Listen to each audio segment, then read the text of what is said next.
फक्त खासदार म्हणून नाही, एका मुलाचा एका मुलीचा बाप म्हणून सुद्धा माझी जबाबदारी आहे की अशा विषयाला बेडीच पायबंद बसला पाहिजे. आता ह्याच्यात राजकारण कुठं आलं?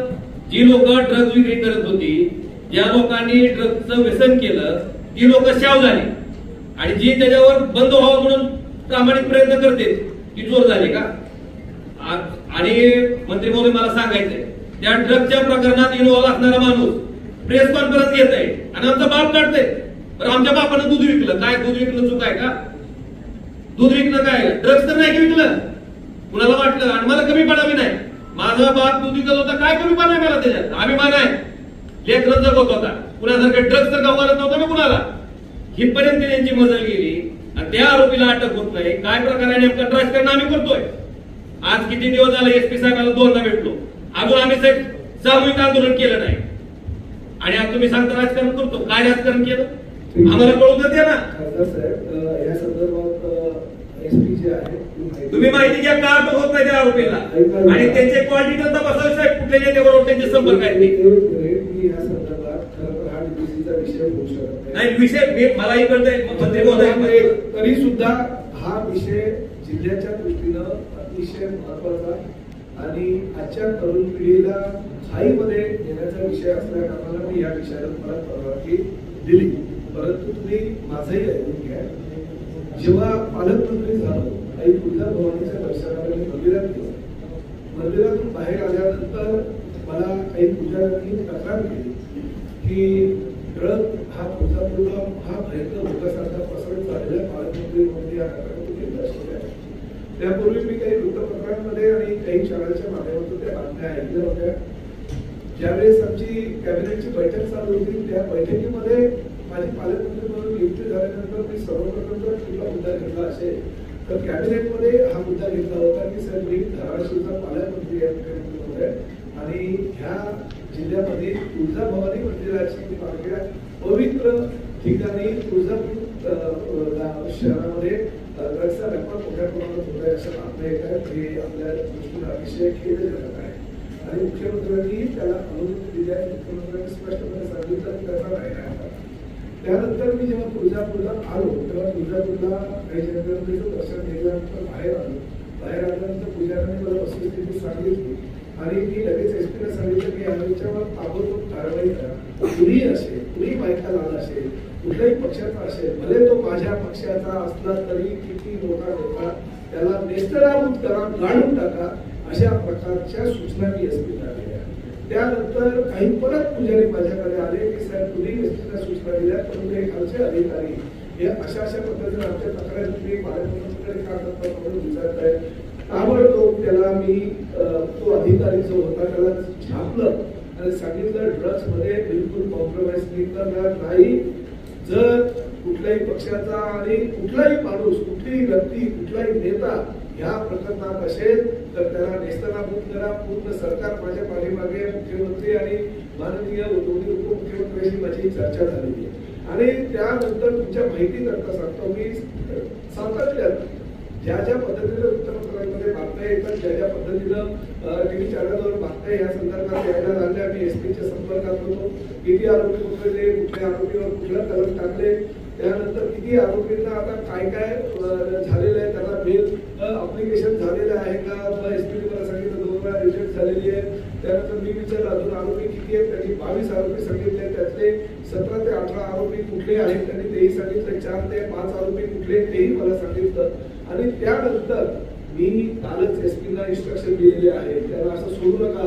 2 वेळा बेल रिजेक्ट झाले ना त्यांना आयुष्यभर खितपत पडलं पाहिजे. नार्कोटिक्स डिपार्टमेंटला पत्र द्या आणि कुठल्या ना कुठल्या प्रकरणामध्ये हे अजूनही असतील म्हणून यांचा ताबा नार्कोटिक्स डिपार्टमेंटला घ्या अशा मी सूचना दिलेल्या आहे. माझी आपल्याला विनंती आहे, पोलिसांचा तपास आहे, पोलिसांच्या तपासामध्ये राजकारण आढळून येणार नाही. जे आरोपी आहे कुठपर्यंत पळतील ते पोलीस बघतील. काही काळजी करू नका. 22च्या 22 आरोपींना अटक करतील आणि पोलीस त्यांना त्यांची जागा दाखवतील एवढी मी हमी आज या ठिकाणी तुम्हाला देतो आणि हा विषय संपतो. विषय असा आहे की साधारण विधानसभेच्या निवडणुकीत तुळजापूरमध्ये जेव्हा वगैरे मी गेलो तेव्हा तिथल्या माता भगिनींनी हा विषय किती गंभीर झाला हे मला सांगितलं आणि त्या निवडणुकी दरम्यान मी शब्द दिला होता की निवडणूक झाल्यानंतर हा विषय आयडेंटिटीवरती घेणार, अतिशय ताकदीने त्याच्यामध्ये फॉलोअप करणार. आणि इलेक्शन झाल्यानंतर मी त्या भागामध्ये सगळ्यांना आवाहन केलं होतं की माहिती द्या, कारण सहसा पोलिसांना माहिती असते, काही गोष्टी चालू असतात, परंतु दुर्दैवाने ऍक्शन काही झाली नव्हती. मला पहिली माहिती जी आली ती साधारण डिसेंबर महिन्यामध्ये 28 डिसेंबरला पहिली माहिती मला मिळाली. साधारण कोण तुळजापूरमधलं इन्व्हॉल्ड आहे, नाव नंबर मला कळाला. त्या दिवशी मी SP साहेबांना ते पाठवलं आणि त्याच्या बाबतीमध्ये 28 डिसेंबरपासून ऍक्शन घ्यायला सुरुवात करण्याच्या बाबतीत ठरलं. बाहेरची टीम मुद्दा मी सगळ्यांना कळावून सांगतोय. त्याच्यानंतर मग टीम जी आहेत त्या धाराशिववरून पाठवल्या गेल्या. 2-3 वेळेस प्रयत्न झाले, परंतु अयशस्वी राहिले. त्याच्यानंतर तुळजापूरमधले काही माझे सहकारी आहेत ज्यांच्याकडे माहिती उपलब्ध होती त्यांना पोलिसांना जोडून दिलं आणि मग SCP आणि त्यांनी ट्रॅप रचल्यानंतर एक साठा जो आहे तो जप्त करता आला. काही आरोपी जे आहेत ते अरेस्ट झाले आणि त्याच्यानंतर पुढची प्रक्रिया जी झालेली आहे. त्यामुळे तो कोणी किती कांगावा केला, तर वास्तव हे आहे की हे ड्रग्सच्या बाबतीतली माहिती जी आहे ती SP-ना उपलब्ध मी करून दिली आणि मागे लागून हा विषय अगदी देवेंद्रजी मुख्यमंत्री महोदय स्वतः वैयक्तिक या विषयाचा पाठपुरावा करत आहेत. या विषयाच्या बाबतीमध्ये तुळजापूर बदनाम करण्याचं काही लोकांनी राजकारणामुळे म्हणजे कुठेही असं कारस्थान केलं हे वास्तव आहे. परंतु वास्तव दुसरं हेही आहे की परांडा असेल, कळंब असेल, इतर ठिकाणची देखील माहिती उपलब्ध झाल्यानंतर ती देखील SP साहेबांकडे मी उपलब्ध करून दिली. वरती मुंबईमध्ये सुद्धा ती माहिती उपलब्ध करून दिली. हे सगळं आपल्याला जे आहे ते संपून टाकायचंय. या बाबतीत दुमत असायचं कारण नाही, परंतु कोणी कृती केली, माहिती कोणी पोलिसला उपलब्ध करून दिली, पकडून कोणी दिलं, हा विषय सुद्धा तेवढाच महत्वाचा आहे. बाकीच्या गोष्टी ज्या ठीक आहे त्याच्याबद्दल काही मला जास्त बोलायचं नाही. सगळ्यांनी याच्यात सहकार्यच करायला हवं आणि मुख्यमंत्री महोदयाने हा विषय पुढे अँटी नार्कोटिक्स क्लब हे प्रत्येक शाळेत आणि कॉलेजमध्ये काढण्याच्या बाबतीमध्ये आवर्जून सांगितलं. हे अंतिम आठवडा प्रस्तावाच्या उत्तराच्या वेळेस आणि आपण आपल्याकडे तुळजापूरला बैठक घेतली, इथे कलेक्टर SP-ने देखील बैठक घेतलेली आहे आणि पूर्ण जिल्ह्यामध्ये हा विषय अतिशय सिरियसली आपण घेतोय. त्यामुळे माझी विनंती आहे याच्यात राजकारण कुणी न करता प्रत्येकाच्या भावना व्यक्त केलेल्या आणि माहिती दिलेली आहे. अजून मुद्दा आज मगाचा जो विषय होता डेप्युटीच्या निधीच्या बाबतीतला अतिशय गंभीर काही आरोप वगैरे आलेले आहेत, ते माहिती आलेली आहे. आता पालकमंत्री महोदय आणि आपल्या कलेक्टरवर चर्चा झाली की जे काय आहे तक्रारी वगैरे त्या कलेक्टरांकडे द्यायचं ठरलंय आणि योग्य ती कारवाई चौकशी करायची त्यांच्या माध्यमातून होईल आणि जे काही जेव्हा शक्य असेल तेव्हा सगळ्यांच्या समोर मांडलं जाईल. आणि अजून दुसरी एक माहिती देतो.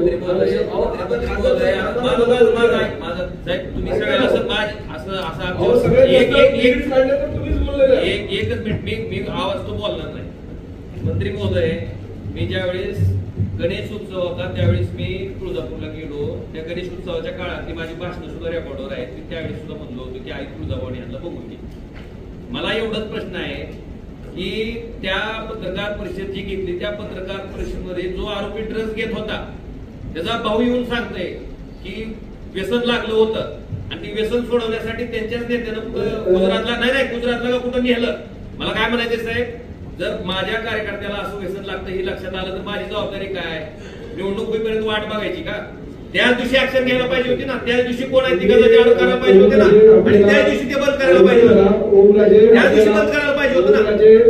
हे विषय वाट बघायची का? बंद करा सगळ्यांनी. काय उगाच आपण विकासासाठी बसलेलो आहे. या विषयाला बाहेर बोलू शकतो. हा विषय आता मी काढला नाही, विषय मी काढला नाही. मंत्री महोदय हे आपल्याला क्लिअर करतो. त्या विषयावर मी काढला नाही. राणादादांच्या आणि माझ्या भावना सारख्या आहेत. अजून मी आज जाहीर करतो की मी या ठिकाणी आज जो परिवहन खात्याचा मंत्री आहे, मी रोड सेफ्टी या योजनेअंतर्गत या ड्रग अनालिसिससाठी 9 कोटी रुपये माझ्या डिपार्टमेंट कडनं मी धाराशिव जिल्ह्यासाठी जाहीर करतो, जेणेकरून कालही हे आपण रोड सेफ्टीचे आणि या बाबतीतले जे काही फंड्स आहेत आमच्याकडे अवेलेबल. कारण तुम्ही जे म्हणालात मुख्यमंत्र्यांनी अतिशय चांगली सूचना केलेली आहे. प्रत्येक शाळा महाविद्यालयांमध्ये या ड्रग्सच्या विरोधामध्ये मोहीम बांधण्याकरता मी कालच SPशी बोललो. प्रत्येक महाविद्यालयामध्ये आणि शाळेमध्ये एक पोलीस PSI अधिकारी, महिला अधिकारी आणि एक पुरुष अधिकारी यांना आम्ही सातत्याने जाऊन आणि या ड्रग्सच्या विरोधामध्ये ज्या ज्या काही गोष्टी करता येईल आपल्याला ह्या जिल्ह्यामध्ये आणि त्यासाठी जो काही खर्च येईल त्या खर्चाची जबाबदारी मी परिवहन खात्याच्या मंत्री म्हणून स्वीकारलेल्या 9 कोटी रुपये मी रोड सेफ्टी म्हणून या वर्षाकरता आपल्या जिल्ह्याला देतोय. त्यामुळे हा विषय आता इकडे थांबू आणि पूर्ण ड्रग्सचा नायनाट कसा आपल्या पूर्ण तुळजापूरच नव्हे तर जिल्ह्यातून कसा करता यासाठी प्रयत्न करू. धन्यवाद.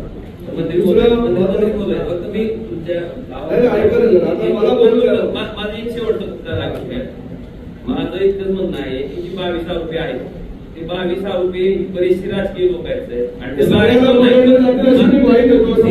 न पकडल्या गेल्यामुळे लोकांना असा संभ्रम आहे आपण पाठीशी एसपीना सगळ्या डीपीसीच्या ह्या बैठकीच्या समोर आताच सांगतोय की कुठल्याही परिस्थितीमध्ये 22,000 रुपये तेही झालेलं चालेल. 22,000 रुपये लवकरात लवकर काय सगळ्याच पक्षाची आहे आपण ही सूचना ती योग्य झालेली आहे. आता खास करून आपल्या